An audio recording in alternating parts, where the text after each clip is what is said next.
Hello guys, here we are in metal.pr.com. My name is Rafael and I'm here with the great Mikael Stanne from Tranquility. For the first time they'll be playing tonight here in Puerto Rico. So the first question as we always ask, how do you feel about being in Puerto Rico? I'm pretty damn happy. I'm super tired because of the traveling we've been doing the last couple of days, but it feels really great that we finally made it. I'm so happy that it worked out. It's been we've been talking about it and trying to get here for years, and now finally it happened. So super excited about that. Do you actually know someone, maybe from another band, who talked to you about playing in Puerto Rico? I'm not sure. I think so. Perhaps some of the Opeth guys or something like that. Perhaps they've been here. I'm not sure. But we've been in contact with the promoter here for a long time to kind of try to make this happen, and finally we did. So yeah, I know a lot of people were waiting for you since maybe forever. So, So you were playing this week on the cruise. Actually, it wasn't your first time, or is it?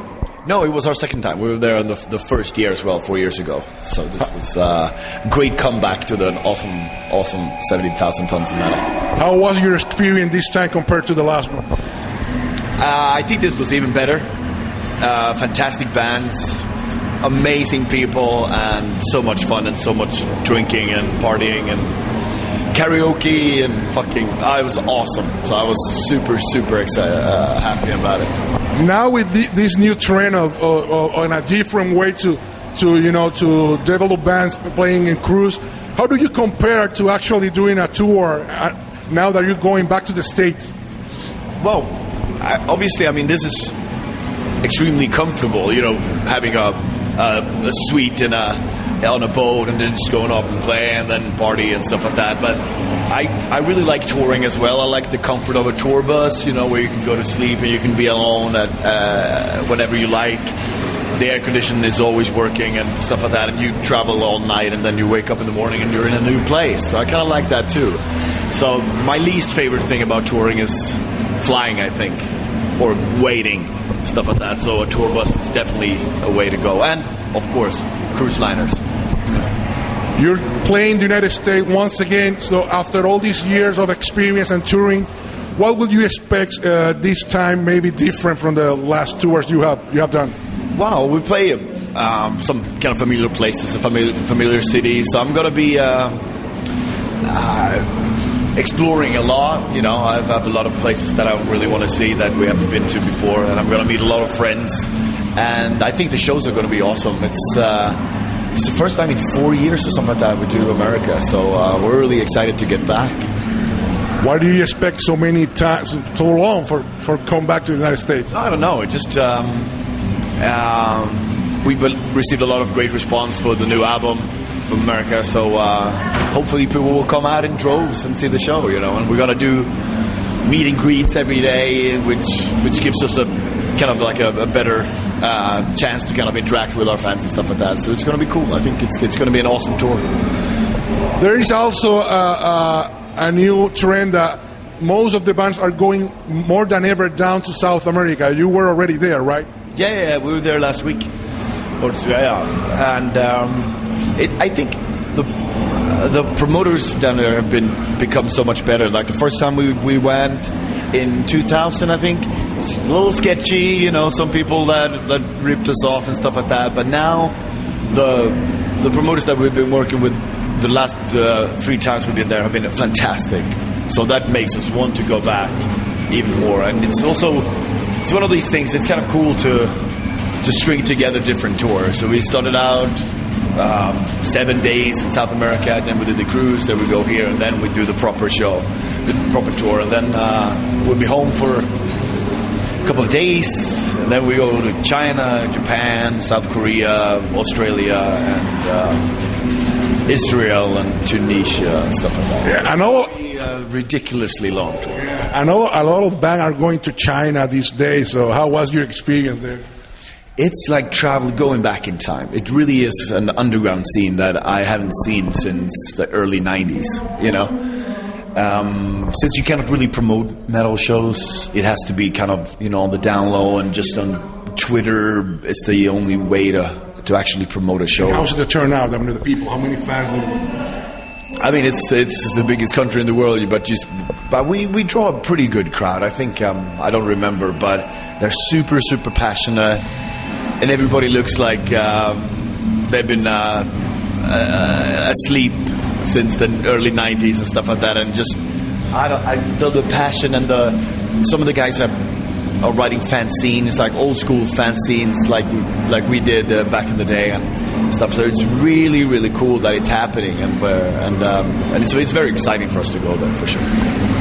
We always like to ask bands about the whole process since the band started. Like, for example, we are now in 2014, and you have a lot of experience. So, what would you see, or what are still your concerns about the metal scene all around the world? I don't know. I think it's definitely strong. I think the only problem really is that there are so many great bands that everybody wants to go out and tour. So very competitive. Yeah, that's what it becomes, and it's like, and that's kind of sad. And also, it means that I'm missing so many shows when I'm out touring. I'm missing all my favorite bands that play in my hometown and stuff like that.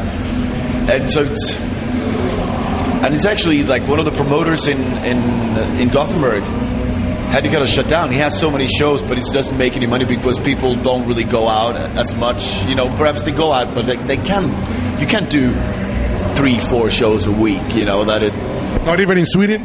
No, you know, not even I do that. You know, so it perhaps it is oversaturation of the market in some areas, and I think that that's the only downside. Other than that, I mean, competition, and also kind of it means that bands have to really bring it, you know, awesome shows, good tour packages, all that stuff. So as a metal fan, it's the ultimate, you know.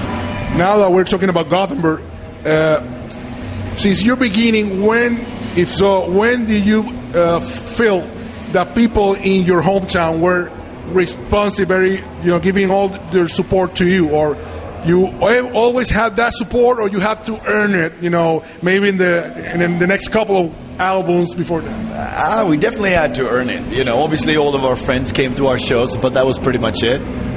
I think once we started touring in America, started like touring a lot, so in 2002 perhaps, something like that, 2004, things really started happening in Sweden. Like, I think there was like this new generation of metal fans that kind of came in and started listening to and seeing that, wow, there are so many great bands here in our country that tour the world, you know. That became kind of exciting, and now there's a sense of pride to it, you know. People are proud of the bands that they like, that are successful outside of Sweden as well. So we have amazing fans at home now.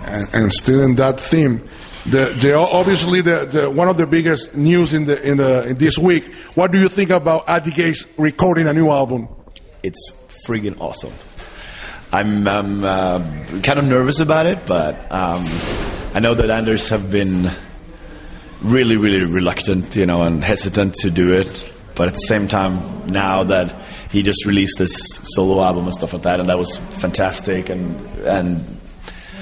no more The Haunted for Anders, so it's like, fuck it, let's do it, you know. And they should, because they're as good as ever. I saw them a couple of weeks ago at home, and they were incredible. So I'm super excited for it, and I really look forward to it. There is always people talking about the big four of thrash, the big four of German thrash. Obviously, we just cannot add one band to the big four of Gothenburg. Do you think that probably maybe this year, next year, we will see at least three of the four playing together on tour? Wow. I would like to, absolutely. It would be awesome. So I wouldn't mind that at all. We've always talked about it. Like, we always talk with the In Flames guys. It's like, we should tour again. We haven't done that in 10 years or something like that. We should do it again. And that's it. At the Gates, we played a couple of shows together throughout the years, but never toured. So who knows? Since Dissection is not going to be, you know, part of that tour, if you had to pick another band, which one would be? Oh, holy shit. Tricky question. Yeah. No, but some of the old school bands, perhaps Ceremonial Oath, that I think are fantastic, would be awesome. Actually, yeah. That's cool. So now you're promoting your new album. How has been the response to in terms of sales and the reaction of the fans? It's been amazing. Our record company is super happy, and so it feels great. And I think the greatest compliment we can get, I guess, is that we can get away with playing a lot of these new songs live, and people seem to really respond well to it and digging the songs, and everybody knows them already and stuff like that. So that's the best feeling, I guess, we can get. And we did a European tour end of last year, and we played 6, 7, 8 new songs and stuff like that, and people wanted even more. So that proves that we did something wrong, I guess. After all these years, how hard or how easy is for you to do the whole process of recording and promote the band and do the whole touring? Do you think it's getting easier or maybe a little bit harder? That part, I guess, it gets easier because we get more experience like that. The hard part is still the creative bit, to write and come up with new original material. You have to outdo you every time you try. Yeah, of course, but no, I think we get better and better at the whole other part of it, like kind of the business aspect or whatever you want to call it, like the touring, to make sure that it's as comfortable as we want it to be, and as as short or as long as we want it to be, and all that kind of stuff. So, and you get to know really, really good people to work with, So we're in a really good place right now. We have an amazing crew. We have amazing promoters and bookers and agents and stuff like that we work together with. So it does make things a lot easier. And now you already know that Marco Barbieri is back in Century Media. I just heard that right now, like today, and that is amazing. I don't know Marco personally, but I'm glad that he's back. Yeah, he has a very good reputation around. Yeah, of course. So maybe this is it. So any last words you want to say to all the people watching us? I'm just really grateful that we get to come here and see this part of the world and play some metal. It's beautiful. Thank you so much, Michael. This is Rafael from MetalPR.com. See you later.